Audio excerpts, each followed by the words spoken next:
There's no shortage of crime in the world, but fortunately, many criminals are convicted and sentenced for their wrongdoings. In most cases, their sentence is based on how extreme their crimes were. Despite there being a finite number of years in the average human lifespan, people guilty of especially horrible misdeeds are often given much longer sentences in order to reduce their chances of getting out on parole. In this video, we are going to discuss Top 5 Longest Prison Sentence Served by Innocent People. The video is going to be amazing, so make sure you stick to the end. Before starting the video, be sure to smash the like button and subscribe to never miss out on any of our videos. Number 5. Charles Irvin FAIN. At 72 years old, Charles FAIN has finally received his declaration of innocence and financial compensation for 18 years in prison, wrongfully convicted of the sexual assault and murder of a child. FAIN spent most of those 6,745 days on death row. The Idaho Innocence Project, IIP, at Boise State University worked to clear FAIN's name and help police find a DNA match to the evidence since 2007. In 2020, with the help of IIP DNA experts, Dr. Graham Piction and Dr. Ed Green at UC Santa Cruz, Canyon County reported a DNA match to the evidence in the case and charged a new suspect. In 2021, Idaho became the 36th state to pass compensation for wrongful convictions and created a certificate of innocence. Number 4. Damon THIBODEAUX. Damon THIBODEAUX was 22 years old and had a job as a deckhand in 1996.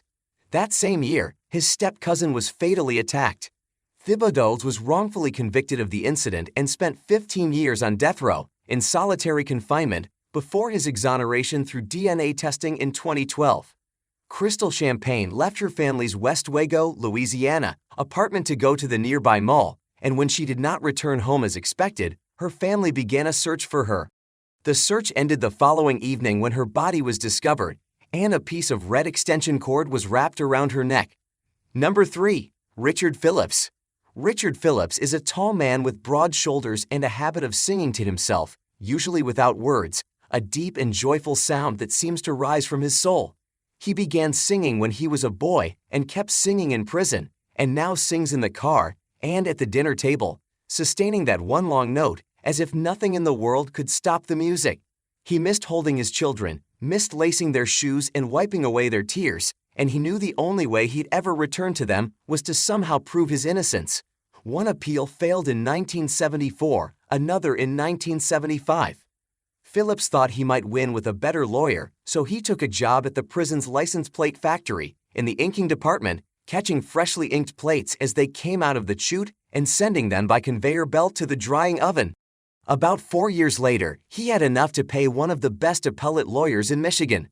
Number 2. Kevin Strickland. A Missouri man wrongfully convicted of taking 3 lives in 1978 and imprisoned for more than 42 years has been exonerated and released. Kevin Strickland, 62, has maintained his innocence since his arrest at age 18. He was sentenced in June 1979. Mr. Strickland said outside court, "I didn't think this day would come. It was the longest wrongful incarceration in state history, but under Missouri law, he is unlikely to receive any financial compensation." According to data from the National Registry of Exonerations, which has logged exoneration since 1989, it would also be the 7th longest wrongful sentence acknowledged in the U.S. Number 1. Craig COLEY.